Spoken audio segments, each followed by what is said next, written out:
Good morning to all.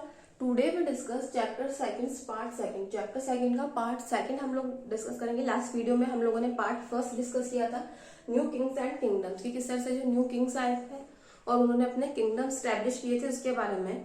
Yes, first हम देखेंगे page number 16 पर administration of the Rajput kingdoms. जो राजपूत जो किंगडम्स थे उनका एडमिनिस्ट्रेशन क्या सिस्टम कैसा था उसके बारे में। The only form of government known to these Rajput chiefs was monarchy. जो यहाँ जो राजपूत जो चीफ्स थे वो मोनार्की सिस्टम यहाँ होता था।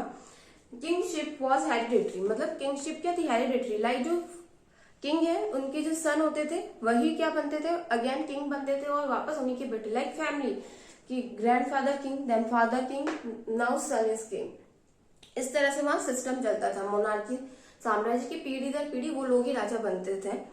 Many of the Rajput chief had assumed high-sounding titles such as Maharaja Dhiraj, ruler of rulers, and त्रिभुवन चक्रवर्ती। जो और ये जो इनको एक हाई टाइटल मिलता था, जो किंग्स होते थे राजपूत राजा, इनको इस तरह के बड़े बड़े टाइटल्स मिलते थे, जैसे महाराजा धीराज मतलब रूलर्स ऑफ रूलर, राजा के शासक के शासक, और त्रिभुवन चक्रवर्ती मतलब the master of three words, की वो उन्होंने थ्री जो वर्ड्स थे उन पर कब्जा किया हुआ है। इस तरह से उन्हें टाइटल्स मिलते थे।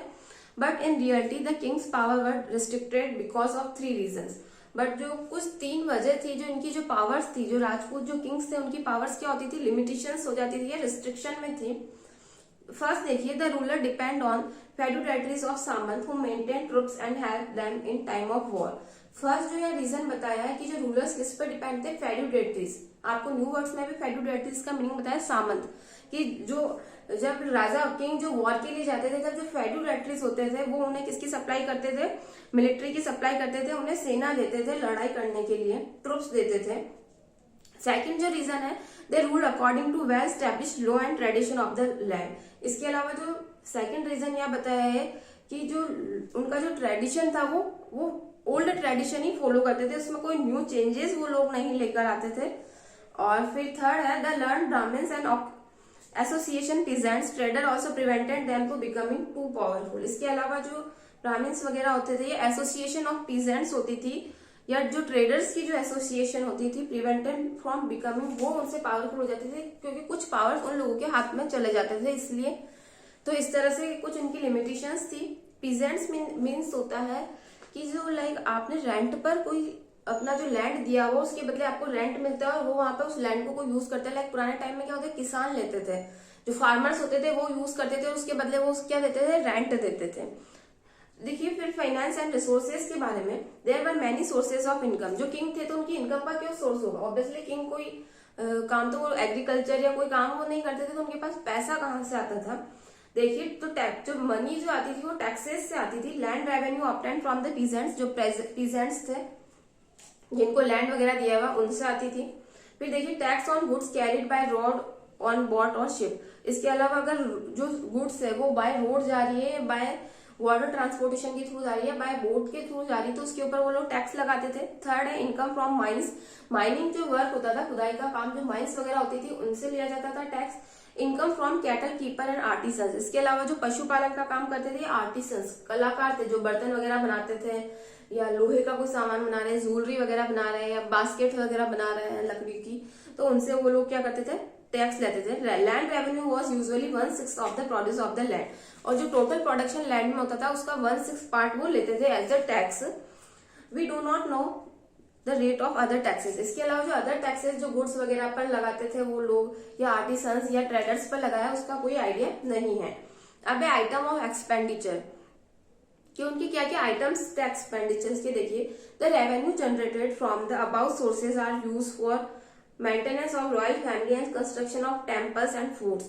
जो अब इनकम जो जनरेट हुई है किंग के पास, उसका क्या यूज करते थे, तो यस देखिए वो सोर्स का यूज या तो रॉयल फैमिली के मेंटेनेंस, ऑब्वियसली जो राजसी परिवार है उसके खर्चों के लिए करते थे। देन वो करते थे construction of temples and forts, मंदिर बनवाने में या किले बनवाने के लिए।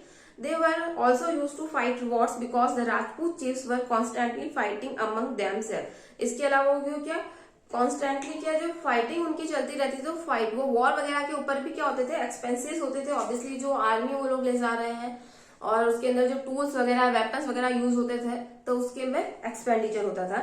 The conquerors plundered the wealth of defeated rulers. और इस तरह से जो रूलर हार जाता था, जो राजा हार जाता था, जो उसकी जो वेल्थ संपदा है वो क्या कर ली जाती थी, प्लंडर्ड मतलब लूट ली जाती थी। फिर देखिए economic condition, education, religion and architecture and society, कि उस समय की इकोनॉमिक कंडीशन कैसी थी, एजुकेशन सिस्टम क्या था वहां का, रिलीजन धर्म में कैसा विश्वास था, और एग्रीकल्चर और सोसाइटी कैसी थी मिडवल टाइम पीरियड में, या जब ये न्यू किंग्स एंड किंगडम्स आए थे उसके बारे में हम लोग डिस्कस करेंगे।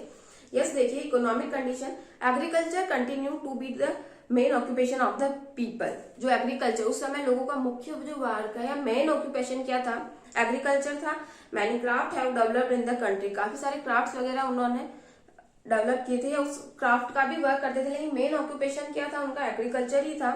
The Indian craftsman excelled in manufacture, like क्या क्या मैन्युफैक्चरिंग करते थे इंडियन जो क्राफ्ट्समैन थे, सिल्क, कॉटन एंड वूलन के cloth banana. They were also good in would work and metal work, इसके अलावा वुड वर्क लकड़ी का काम या मेटल धातु का काम भी करते, लाइक तांबे से कोई बनाना या लोहे से या सोने या चांदी की चीजें बनाना, ये वर्क भी उन लोगों का था, मेटल वर्क और वुड वर्क। फिर देखिए distribution of land among the सामंत resulted in loss of revenue to the rulers, जो लैंड का जो डिस्ट्रीब्यूशन था सामंत के बीच में, तो वो क्या था, loss of revenue to the rulers. तो इससे जो रूलर्स की जो रेवेन्यू क्या वो कम हो जाती थी। ऑब्वियसली वो सामंत उन्हें क्या प्रोवाइड करवाते थे, मिलिट्री, तो उसके बदले राजा किंग उन्हें लैंड देते थे, तो लैंड से जो आने वाली जो रेवेन्यू है इनकम वो क्या हो जाती थी, कम होती जाती थी। फिर देखिए they could not maintain A last standing army and depend on their Samant in time of war. इसके अलावा जो किंग थे वो वॉर के टाइम पर किस पर डिपेंड होते थे, युद्ध के टाइम पर अपने सामंत्स पर डिपेंड वो लोग होते थे, क्योंकि उनके पास खुद की कोई मिलिट्री नहीं होती थी। फिर देखिए India had trade links with West Asia, South East Asia. India का जो ट्रेड लिंक उस टाइम पर जो था ईस्ट एशिया से और साउथ ईस्ट एशिया से और वेस्ट एशिया से था। The main article of export were spices, metal work, would product, TCS stone, silk, cotton and woollen cloth. और जो एक्सपोर्ट जो हम लोग करते थे उस टाइम पर, स्पाइसेस, मसाले, मेटल वर्क लाइक ज्वेलरी वगैरह बना के, जो धातु के जो सामान है वो, वुड प्रोडक्ट लकड़ी के कोई सामान बनाकर, प्रीसियस स्टोन कीमती पत्थर वगैरह जो सीप मोती वगैरह जो निकलते हैं वो, सिल्क, कॉटन और वूलन क्लोथ्स वो लोग एक्सपोर्ट करते थे। India imported high breed horses from Arab. इसके अलावा जो हॉर्सेस है वो कहां से लाते थे, अरब से लाते थे। वेल्थ वॉज अनइवनली डिस्ट्रीब्यूट, जो वेल्थ है संपत्ति का डिस्ट्रीब्यूशन इक्वली नहीं था, कोई बहुत ही ज्यादा रिच था, कोई बहुत ज्यादा पुअर था, तो इसलिए अनइक्वल डिस्ट्रीब्यूशन था वेल्थ का। फिर देखेंगे in fact it was concentrated in hand of small minority. इस वजह से कभी कभी जो ये जो छोटे छोटे राज्यों में ये लोग जो एक बहुत ही बड़ा किंगडम भी किसमें डिवाइड हो जाते थे, कभी कभी ये छोटे टेरिटरीज में ये लोग डिवाइड हो जाते थे। अब एजुकेशन एंड लर्निंग कैसा था उस समय का, देखिए education was confined mostly to Brahmins and people of upper caste. उस टाइम पर जो एजुकेशन होती थी वो मोस्टली कौन लोग लेते थे, या तो जो ब्राह्मण्स होते थे वो, या जो अपर कास्ट होते थे वो लोग ही इसका यूज करते थे। एजुकेशन मतलब वो लोग ही करते थे।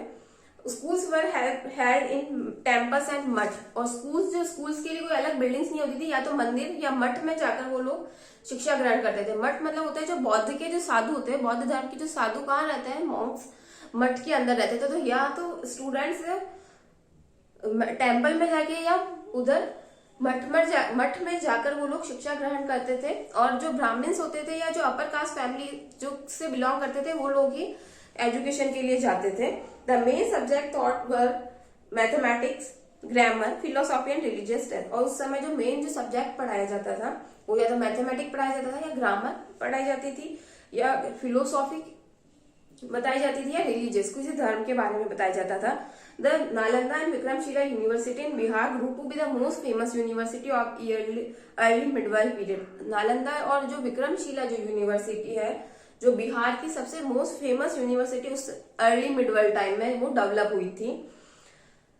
कल्हान रॉट रजत रागिनी इन संस्कृत। कल्हान ने एक रजत रागिनी लिखी है, वो संस्कृत लैंग्वेज में लिखी है। It is suppose to be reliable history of kings who ruled over Kashmir from ancient time to be early year of 12th century. उसमें जो हिस्ट्री में जो किंग्स जो हुए हैं उन्होंने किस तरह से कश्मीर में पुराने टाइम में रूल किया था उसके, और अर्ली 12th सेंचुरी में रूल किया था, उसके बारे में बताया हुआ है। रिलीजन, अब हम धर्म के बारे में देखेंगे। बुद्धिज्म वॉज डिक्लाइनिंग, जो बौद्ध धर्म है वो क्या होने लगा था, डिक्लाइन होने लगा था। Most of the king of this period were the follower of Hindu religion, और ज्यादातर जो किंग थे वो कौन सा धर्म वो लोग फॉलो करते थे, हिंदू रिलीजन वो लोग फॉलो करते थे। They worshipped Shiva, Vishnu and goddess Shakti. उनका किसमें विश्वास था, भगवान शिव में, भगवान विष्णु में, और गॉडेस शक्ति वो देवी को मानते थे। These Kings however were very tolerant toward all religions, और जो किंग्स जो राजा थे वो काफी टॉलरेंट थे, सारे जो रिलीजन सभी धर्म के प्रति वो क्या थे, टॉलरेंट। ऐसा नहीं है कि वो किसी धर्म को लेकर भेदभाव करते थे या इस लोग पर्टिकुलरली हमारे उसमें रह रहे हैं तो इस रिलीजन को फॉलो करिए, इस रिलीजन, ऐसा कोई प्रेशराइज नहीं किया जाता था लोगों को। The bhakti movement lead by Alvar, Vishnu sant and Nayanar Shiva sant in south spread to north India. इसके अलावा जो अलावर और नयनार संत हुए थे, अलावर जो संत थे वो वैष्णव संत थे, वो विष्णु भगवान को मानते थे, और नयनार जो शिव भगवान को मानते थे। और ये जो धर्म जो मोस्टली कहाँ स्प्रेड हुआ, साउथ इंडिया में फैलाया गया। अब आर्किटेक्चर के बारे में हम लोग पढ़ेंगे। आर्किटेक्चर कि उस टाइम पर जो फोर्ट्स वगैरह या बिल्डिंग्स है, टेम्पल्स वगैरह किस तरह से बनते थे, उसका कंस्ट्रक्शन जो होता है आर्किटेक्चर, वो चीज है, डिजाइन्स वगैरह उनकी। Buddhism was still quite popular in eastern India, जो बौद्ध जो धर्म था वो ईस्ट इंडिया में पॉपुलर था। इन बंगाल बिहार, मोस्टली कहाँ था, बंगाल एंड बिहार में। Jainism become popular among trading communities in western India, और जो जैन धर्म वो जो मेनली पॉपुलर कहाँ था, वो वेस्टर्न इंडिया के अंदर था। The Zen temple, Delwara temple at Mount Abu were decorated with beautiful statue of engraving। जो जैन मंदिर है माउंट आबू के अंदर, देलवाड़ा की जो जैन टेम्पल है वर्ल्ड फेमस है। उन जो वहां पर जो स्टेचू है उनको इनग्रेविंग मतलब जो पत्थर होते हैं उनको खुदाई कर करके फिर नकाशी कर, उसको नकाशी जो बोलते हैं इनग्रेविंग, कि वो इस तरह से उसको डिजाइन किया जाता है कि लाइक जो कोई स्टोन है उसको भी मतलब इस तरह से आप लोग मंदिर वगैरह में देखते जाते हैं तो वो डिजाइन देखेंगे कि अलग अलग फ्लावर की डिजाइन, भगवान की जो स्टेचू वगैरह उसका डिजाइन, या कोई एनिमल्स हो गया, बर्ड्स हो गया, इस तरह को डिजाइन उन स्टोन्स पर बनी हुई होती है। यस, फिर देखिए the famous statue of Gomateshwara at Shravanabelagola in Karnataka is constructed about AD 983। 983 में एक बहुत ही अच्छा स्टेचू बनाया गया था गोमतेश्वरा का, जो अभी कहाँ है, श्रवणबेलगोला में और प्रेजेंट में कर्नाटका में है। Lingaraj temple at Bhubaneswar and sun temple at Konark are excellent example of the architecture of this period. इसके अलावा जो लिंगराज का जो टेम्पल है या भुवनेश्वर जो भुवनेश्वर में है, और सन टेम्पल सूर्य मंदिर जो कोणार्क में है वो भी वर्ल्ड फेमस है, और ये बहुत बेस्ट आर्किटेक्ट्स के एग्जाम्पल है उस टाइम पीरियड के, मिडवर्ल्ड टाइम पीरियड के। अब सोसाइटी की उस समय किस टाइप की सोसाइटी, किस तरह से समाज में लोग रहते थे या क्या कास्ट सिस्टम होता था, उसके बारे में हम लोग डिस्कस करेंगे। So caste system was gradually becoming result. उस समय बहुत ही कठोर कास्ट सिस्टम था, लाइक लोग अपर कास्ट लोअर कास्ट इन सभी चीजों में काफी बिलीव वो लोग करते थे। But foreigners could become Hindus and get observe in the society. जो लेकिन जो फॉरेनर्स बाहर से जो विदेशी आए थे उन्होंने जो हिंदू धर्म को क्या कर लिया, ऑब्जर्व कर लिया, या वो सोसाइटी में इजीली मिक्सअप हो गए। During this period some of the Brahmins gave up the traditional vocation and took up arms. इसके अलावा उस टाइम पीरियड में क्या हुआ, जो ब्राह्मण्स थे उस टाइम ऐसा माना जाता है ब्राह्मण्स का जो वर्क होता था शिक्षा देना, लोगों को एजुकेशन प्रोवाइड कराना। लेकिन अब उन्होंने क्या किया था, अपना जो वोकेशन मतलब वर्क जो काम था उसको लेफ्ट कर छोड़कर अब उन्होंने क्या उठा लिए थे, आर्म्स हथियार अपने हाथों में उठा लिए थे। While some of Kshatriya lived as a merchant, और जो कुछ क्षत्रिय थे, क्षत्रिय का क्या काम होता है, वॉर लड़ाई के लिए जाना, युद्ध के लिए जाना, तो वो क्या बन गए थे, मर्चेंट्स, व्यापारी बन गए थे। Gurjar and Pratihar Harichandra who was a Brahmin took up profession of arms। इसके अलावा जो गुंजार और प्रतिहार जो थे वो क्या थे, ब्राह्मण्स थे, फिर भी वो लोग उन्होंने क्या किया था, प्रोफेशन क्या हो गया था, आर्म्स मतलब हथियार उन्होंने अपने हाथों में ले लिए थे। But on the whole the Brahmins were rich and powerful caste. जो उस टाइम पर ऐसा माना जाता है जो ब्राह्मण्स थे वो रिच और पावरफुल कास्ट हो गए थे उस टाइम पर। Many of them were granted land by the king, क्योंकि उन्होंने काफी सारी जो लैंड्स वगैरह वो किंग से ले ली थी, तो अब वो लोग पावरफुल हो गए थे। Women of the upper caste classes were given good education. तो उस समय एजुकेशन सिस्टम में भी यह था कि जो वुमेन्स होती थी, लेडीज जो होती थी, वो अपर कास्ट की लेडीज ही एजुकेशन के लिए वो ही प्रोवाइड की जाती थी। They took a prominent part in administration and social life. वो एक इम्पॉर्टेंट पार्ट होती थी वहां की जो सोशल जो लाइफ है या उनकी एडमिनिस्ट्रेशन प्रशासनिक जो व्यवस्था है उसका। द प्रैक्टिस ऑफ स्वयंवर choice of a husband was not during this period. उस समय क्या होता था, स्वयंवर प्रथा होती थी कि आप लोगों ने लाइक मूवीज या टीवी में देखा होगा, सीरियल्स वगैरह में, कि स्वयंवर प्रथा की बहुत सारे जो राजकुमारी होती है वो कोई एक किंग चूज करती है, देन उसके साथ उसकी मैरिज होती है। कि बहुत सारे अलग अलग जो देशों से, जगहों से, राज्यों से राजा आते हैं और उनमें से जो बेस्ट होता है उसे वो चूज करती है, वो चीज कहलाती है स्वयंवर। Many upper class people practice polygamy. इसके अलावा काफी जो अपर क्लास के जो पीपल होते हैं पॉलीगैमी, पॉलीगैमी को बोलते हैं बहुविवाह, मतलब एक से ज्यादा उनकी वाइफ्स होती थी, वो चीज कहलाती है पॉलीगैमी। अब है तुर्किश इन्वेंशन की, किस तरह से तुर्किश ने जो आक्रमण किया था इंडिया के ऊपर और तुर्किश डायनेस्टी आई थी, उसके बारे में हम यहाँ पढ़ेंगे।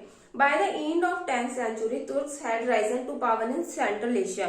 जो तुर्क ने क्या किया था अपने सेंट्रल एशिया में, वो पावरफुल हो गए थे। The Turkish generals had proclaimed their control over many territories. और जो तुर्किश जो जनरल थे उनका जो काफी सारी टेरिटरीज पर उन लोगों ने काफी सारे जो किंगडम्स थे, छोटी छोटी टेरिटरीज थी, उनको कंट्रोल में कर लिया था। Ghazni in Afghanistan had also come under the rule on such Turkish general. जो गजनी थे जो अफगानिस्तान से आए थे, तुर्किश रूलर थे वो। One of the most outstanding Turkish ruler of Ghazni was Mahmud. Mahmud जो गजनी थे तुर्किश जनरल, वो सबसे आउटस्टैंडिंग रूलर उनके माने जाते थे, या उनके जो जनरल माने जाते थे Mahmud Ghazni. He had about the huge wealth stored in India। उन्होंने ऐसा सुना था कि जो इंडिया के जो मंदिर है, भारत के जो मंदिर है, उनमें काफी सारी क्या है, वेल्थ है, संपदा है, लाइक गोल्ड, सिल्वर, कॉइन्स वगैरह काफी सारे हैं टेम्पल्स के अंदर। Mahmood who had ascended the throne of Ghazni in AD 998 began to raid India frequently। Mahmood ने क्या किया, वो गजनी के सिंहासन पे बैठे, कब बैठे, AD 998 पे। और उन्होंने फर्स्ट जब मतलब उन्होंने रेड करी थी भारत पर, रेड डाली थी, तभी वो सिंहासन पर बैठे। Between AD 1000 to 1025 he invaded India 17 times and plunder the north Indian temple at Mathura and Kannauj. और जो AD 1000 और 1025 के बीच के टाइम पीरियड में उन्होंने 17 टाइम्स मतलब 17 बार जो इंडिया के मंदिर थे उनको लूटा था। और सबसे जो ज्यादा नॉर्थ इंडिया के अंदर जो मंदिर थे उनको लूटा गया था। प्लंडर मतलब लूटना। और उसमें जो मोस्ट टेम्पल थे मथुरा और कन्नौज के मंदिर थे। He also plunder Somnath temple in Gujarat in AD 1025। इसके अलावा उन्होंने सोमनाथ टेम्पल जो गुजरात के अंदर है उसे भी लूटा था। He got immense wealth, jewellery and precious stone which he took to Ghazni. इसके अलावा वो काफी सारी लार्ज क्वांटिटी में अपने साथ ज्वेलरी, वेल्थ और प्रीशियस स्टोन लेकर अपने साथ गए थे Mahmud Ghazni. Even the gateway of Somnath temple was taken to Ghazni. इसके अलावा जो सोमनाथ के मंदिर का जो द्वार होता है, गेटवे ऑफ मतलब द्वार जो था, वो भी वो लूट कर अपने साथ ले गए थे। Silver coins of Mahmud of Ghazni. कुछ कॉइन्स यहाँ दिखाए हुए हैं, सिल्वर के कॉइन्स महमूद गजनी के टाइम पीरियड के। यस, फिर देखिए effects of Mahmud Ghazni raids. जो महमूद गजनी जो रेड्स डाली थी उसका क्या इफेक्ट आया था, क्या प्रभाव आया था, उसके बारे में देखेंगे। Mahmud raids had the following effect on India and the city of Ghazni. उनके जो काफी सारे प्रभाव इंडिया पर देखने को मिले हैं। सबसे फर्स्ट देखिए annexation of Multans in AD 1006। Mahmud marched up to Multan which he conquered. Multan became a part of Mahmud wide kingdom. अब जो उन्होंने जो उसके ऊपर आक्रमण किया था, अब उन्होंने किस पे, मुल्टन पर भी कब्जा कर लिया था। और अब वो मुल्टन जो है महमूद के राज्य का हिस्सा बन गया था। सेकेंड देखिए plunder and loot. Thousands of people were killed during the raids made by Mahmud. और जो थाउजेंड्स ऑफ हजारों लोग उस टाइम पर मरते थे जब वो लूट के लिए जाते थे, प्लंडरिंग के लिए जाते थे, तो काफी सारे लोग उसमें मारे जाते थे। He attacked and plunder Nagarkot, Kangra, Thaneshwar, Mathura and Kannauj. उन्होंने काफी सारे पे जगह पर अटैक किया और उसे लूटा, जहाँ नाम दिए हुए like Nagarkot, Kangra, Mathura, Thaneshwar, Kannauj. He was known as the idol breaker. उन्हें आइडियल ब्रेकर के नाम से जाना जाता था, क्योंकि he include in massacre whenever he went. मतलब वो इंग्लस मतलब लिप्त, वो कहीं पर भी जाते थे तो किसमें, हत्याकांड में इन्वॉल्व, कि कहीं पर भी जाते थे लाइक मर्डर वगैरह या लोगों को मारना वगैरह, ये सारी चीजें उनके साथ इंक्लूड रहती थी, इसलिए उन्हें आइडियल ब्रेकर बोलते थे। थर्ड देखिए beautified the city of Ghazni. जो गजनी ने जो सिटी को ब्यूटिफाइड किया था। Mahmud use the wealth to build places. जो वो लूट कर जो लाते थे उससे वो क्या करते थे, उस वेल्थ का बिल्ड प्लेसेस, महल बनाने में, मॉस्क्यूज मस्जिद बनाने में, स्कूल्स और लाइब्रेरीज बनाने में वो उसका यूज करते थे। Many scholars lived in at his court. उनके जो कोर्ट, उनका जो दरबार लगता था महमूद गजनी का, उसमें काफी सारे कौन थे, स्कॉलर्स मतलब विद्वान थे।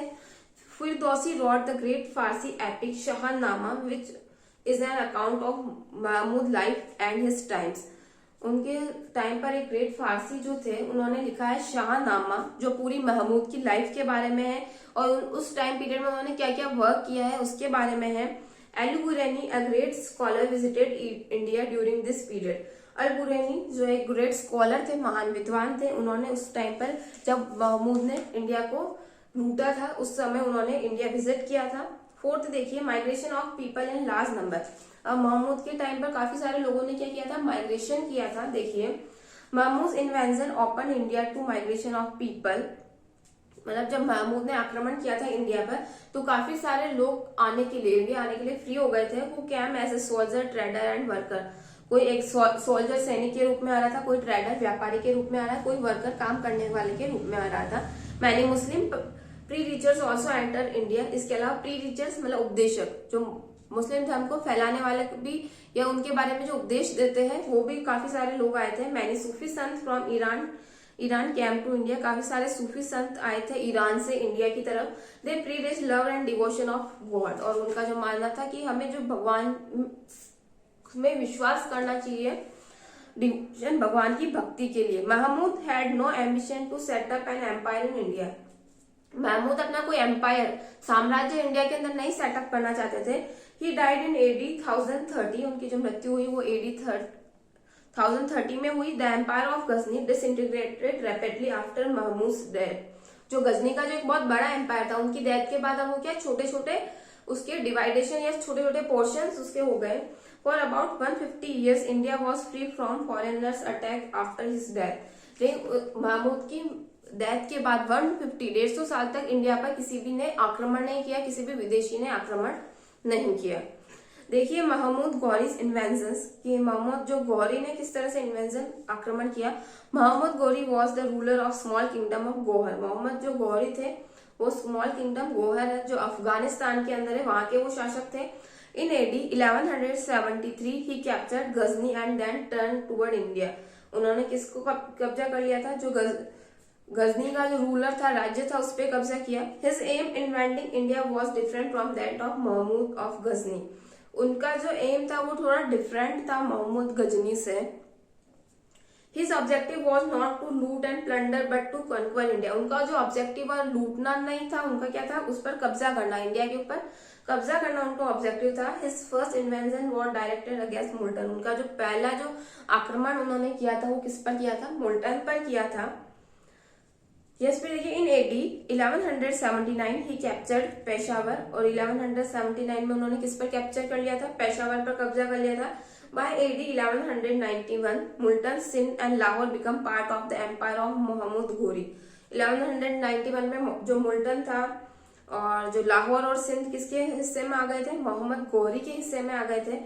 As he cross Punjab he was open by Prithviraj Chauhan. जब जैसे ही उन्होंने पंजाब को क्रॉस किया तो अब उनका सामना किससे हुआ, पृथ्वीराज चौहान से हुआ। The Rajput ruler of Delhi and Ajmer. जो राजपूत रूलर थे, राजपूत शासक थे, दिल्ली से लेके अजमेर तक उनका शासन था पृथ्वीराज चौहान का। In the first battle of Tarain in AD 1191, पहला जो तराइन का युद्ध हुआ था, बैटल जो हुआ था तराइन का, वो 1191 में हुआ था मोहम्मद गौरी और पृथ्वीराज चौहान के बीच में। Mohammad Ghori was defeated. तो जो फर्स्ट जो वॉर हुआ था, फर्स्ट बैटल हुआ था तराइन में, उसमें मोहम्मद गौरी क्या हो गया था, डिफीटेड, हार गए थे। But in AD 1192 he came back to avenge his defeat. But वो वापस अपना रिवेंज लेने के लिए, अपना बदला लेने के लिए उन्होंने वापस से 1192 में क्या किया था, अटैक किया था। पृथ्वीराज ऑर्गेनाइज है confederacy of Rajput chief to meet challenge. और तो पृथ्वीराज चौहान ने काफी सारे राजपूत जो रूलर्स थे उनसे हेल्प भी मांगी थी इसके लिए। But Jaichand the ruler of Kannauj refuse to help him. जो कन्नौज के जो रूलर थे, शासक थे जयचंद, उन्होंने हेल्प करने से क्या कर दिया था, मना कर दिया था। In the second battle of Tarain Prithviraj was defeated and killed. तो सेकंड जो बैटल हुआ था उसमें पृथ्वीराज क्या हो गए थे, डिफीटेड, हार गए थे, उन्हें मार दिया गया था, उनकी हत्या कर दी गई थी। नेक्स्ट देखिए, फिर after this remarkable success Mohammad Ghori return to Ghazni. अब मोहम्मद गौरी इस जीत के बाद या इस सक्सेस के बाद वापस कहाँ चले गए थे, Ghazni. Leaving his slave Qutbuddin Aibak in charge of his new conquest. और उसका जो चार्ज है, जो उनके जो स्लेव थे, मतलब उनके जो दास थे कुतुबुद्दीन ऐबक को, कि यहाँ का चार्ज मतलब उनको रिस्पॉन्सिबिलिटी देकर वो गजनी चले गए थे। In AD 1194, Ghori defeated Jaichand to Kannauj at the battle of Chandwar. अब गौरी ने जो 1194 में जो वॉर हुआ था उसमें कन्नौज के जो राजा थे जयचंद उनको हरा दिया था। मोहम्मद गौरी रिटर्न टू गजनी, और वापस से मोहम्मद गौरी कहाँ चले गए थे? गजनी चले गए थे। The next 3 or 4 years were utilize by Qutbuddin Aibak in conquering many other territories. तो 3 से 4 सालों में जो उनके जो स्लेव था कुतुबुद्दीन ऐबक, उन्होंने काफी सारी जो टेरिटरीज को अपने इसमें मिक्स कर लिया था, मतलब जो काफी सारे छोटे छोटे पोर्शन थे, राज्य थे, उनको अपने इसमें मिला लिया था, जैसे मथुरा, ग्वालियर, बुंदेलखंड एंड मालवा। इन राज्यों को अपने उसमें मिक्स कर लिया था। Another general of Mohammad Ghori Bakhtiyar Khilji conquered Bengal and Bihar. एक और जो जनरल था, एक फर्स्ट जनरल था कुतुबुद्दीन ऐबक, एक और जो मोहम्मद गौरी का था वो है बख्तियार खिलजी, उन्होंने बंगाल और बिहार पर कब्जा कर लिया था। Thus, within a short period of time, a large part of northern India fell under the control of the Turkish invaders. इस तरह से काफी सारे एक शॉर्ट पीरियड में, बहुत ही कम समय में उन्होंने नॉर्थ से जो इंडिया था उसके काफी सारे को कंट्रोल कर दिया था, जो तुर्किश के कंट्रोल में थे उन्हें अपने अंडर ले लिया था। फिर देखिए in AD 1206 Mohammad Ghori was murdered. Mohammad Ghori का क्या कर दिया था? मर्डर कर दिया गया था 1206 में। He had no son, उनके कोई बेटा नहीं था। Hence his empire passed into the hand of his general। तो उनका जो एम्पायर है, उनका जो शासन है वो किसी और को पास आउट कर दिया गया था, मतलब उनके जो जनरल्स थे कुतुबुद्दीन ऐबक जो था, बख्तियार खिलजी थे, उनके पास चला गया। At Ghazni he was succeeded by Alauddin who was soon displaced by another general। तो जो अलाउद्दीन थे वो in India he was succeeded by Qutbuddin Aibak. तो इंडिया के अंदर किसका शासन हो गया? अब कुतुबुद्दीन ऐबक का हो गया। He laid the foundation of a new dynasty known as a slave dynasty. उन्होंने एक नया उसकी डायनेस्टी की स्थापना करी, उसका नाम था स्लेव डायनेस्टी। डायनेस्टी मतलब उनका साम्राज्य या राज्य या उस वंश से एक पर्टिकुलर चलता रहता है कि स्लेव डायनेस्टी थी, पाल डायनेस्टी, राजपूत, बहुत सारी डायनेस्टीज इंडिया के अंदर आई थी। अब causes for defeat of the Rajput, क्या कारण थे? राजपूत जो रूलर्स थे, जो किंग्स थे, वो फॉरेनर्स जब उन पर अटैक करते थे तो वो लोग क्यों हार जाते थे? उसके रीजंस, कारण यहाँ बताए हुए हैं। फर्स्ट है disunity among the Rajput was the most important reason for their defeat. First जो रीजन बताया डिसयूनिटी, कि उन लोगों में एकता नहीं थी, वो लोग टुकड़ों में बटे हुए रहते थे, कभी किसी की हेल्प के लिए नहीं आते थे। इस वजह से डिसयूनिटी, एकता नहीं होने की वजह से ये एक मोस्ट इंपॉर्टेंट रीजन माना जाता है उनके डिफीटिंग का। और इसके अलावा सेकंड जो रीजन है, the Turk were military superior to the Rajput. जो तुर्क्स थे उनके पास मिलिट्री पावर ज्यादा थी राजपूत से। They use horses which move swiftly. वो जो वॉर के टाइम किसका? हॉर्सेस का यूज करते थे। और राजपूत जो रूलर किसका यूज करते थे? एलिफेंट्स का। तो जो हॉर्सेस होते हैं वो ज्यादा स्विफ्ट होते हैं, मतलब ज्यादा। एलिफेंट क्या होता है आपने देखा होगा स्लो मोशन में, स्लो उसके जो स्पीड होती है, और जो हॉर्स की स्पीड होती है वो फास्ट होती है। The Turks had better planning and strategy. और इसके अलावा जो तुर्किश की जो प्लानिंग होती थी वो ज्यादा अच्छी होती है इन लोगों से। The Rajput constantly fought among themselves and did nothing to equip themselves with better weapons and tactics. इसके अलावा राजपूत रूलर खुद ही आपस में लड़ते रहते थे, तो इस वजह से वो खुद ही वीक थे, उनके पास जो वेपन्स हथियार थे, वो जो टूल्स थे वो बेटर नहीं थे। थर्ड देखिए the ruler had no standing armies. इसके अलावा उनके पास कोई आर्मी नहीं होती थी, वो खुद किसके ऊपर डिपेंड होते थे? अपने फेड्यूडेटरी सामंत के ऊपर मिलिट्री के लिए डिपेंड होते थे। फोर्थ देखिए the Turkish invention failed to arouse national consequences in India. The masses did not really cooperate with the ruler. इसके अलावा जब तुर्किश ने आक्रमण किया तो अब काफी सारी जो पब्लिक है वो अपने जो किंग्स है उन पर ट्रस्ट नहीं कर पा रही थी। फिफ्थ देखिए the Turks were inspired by great religious enthusiasm. They believe that the victory would help in spreading Islam in India. अब जो तुर्किश थे वो क्या करना चाहते थे? रिलीजियस, धार्मिक रूप से वो लोगों को कमजोर करना चाहते थे, लेकिन वो इस्लाम धर्म को फैलाकर इंडिया के अंदर देन वो क्या करना चाहते थे? अटैक करना चाहते थे, ताकि लोग इस्लाम धर्म को अगर मानने लग जाएंगे तो राजपूत रूलर्स को सपोर्ट नहीं करेंगे, वो तुर्किश को सपोर्ट करेंगे। इसलिए उन्होंने इस्लाम धर्म को जो फैलाना स्टार्ट किया। समरी ऑफ द लेसन में देखिए अर्ली मिडवेल पीरियड में हम देखते हैं कि किस तरह से जो राइज हुए थे स्मॉल किंगडम, छोटे छोटे राज्य बने थे। फिर 3 किंगडम थे, पाल, प्रतिहार और राष्ट्रकूट। इनमें जो है 3 पार्टीज, जो इनमें क्या चलता था? वॉर चलता रहता था। किसके लिए? कन्नौज के लिए। Beside Pratihar, other Rajput clan rose to political power as Chauhan and Ajmer and Delhi। फिर जो राजपूत चौहान रूलर्स आ गए थे। फिर देखिए तुर्किश आक्रमण जो हुआ था महमूद ऑफ गजनी ने किया था, वो लूट कर ले गया था। फिर मोहम्मद गौरी ने जो आक्रमण किया था उसके बारे में। यस, अब एक्सरसाइज में देखेंगे एमसीक्यूज। फर्स्ट देखिए, थ्री पार्टी स्ट्रगल किसके लिए होता था? कन्नौज के लिए होता था। Second, the greatest ruler of Gurjar and Pratihar, Raja Bhoj थे। राजा भोज वहां के महान राजा थे, गुंजार और प्रतिहार के। थर्ड देखिए, the most famous of the Chauhan ruler Prithviraj, Chauhan ruler के जो महान राजा थे वो पृथ्वीराज थे। Mohammad Ghori defeated the Rajput confidence in battle of Tarain, Mohammad Ghori ने किसमें हराया था? तो तराइन के युद्ध में हराया था पृथ्वीराज चौहान को। फिर देखिए the capital of Rajput, Rajput की जो कैपिटल थी वो क्या थी? मालखेड़ थी। मैंने तो कॉलम देखिए, कृष्णा फर्स्ट, तो उन्होंने कैलाश टेम्पल बनवाया था। King Bhoj, many stories are told about his wisdom, उनकी जो विजडम, उनकी चतुराई की जो स्टोरी। फिर है चंद्रबरदाई का देखिए पृथ्वीराज रासो। फोर्थ का है पाल्स का देखिए बंगाल एंड बिहार। देलवाड़ा के जो टेम्पल है वो हमें कहाँ मिलते हैं? माउंट आबू में देखने को मिलते हैं। सी से मैच करेंगे। Now your chapter is finish, your chapter is complete. Thank you, have a good day.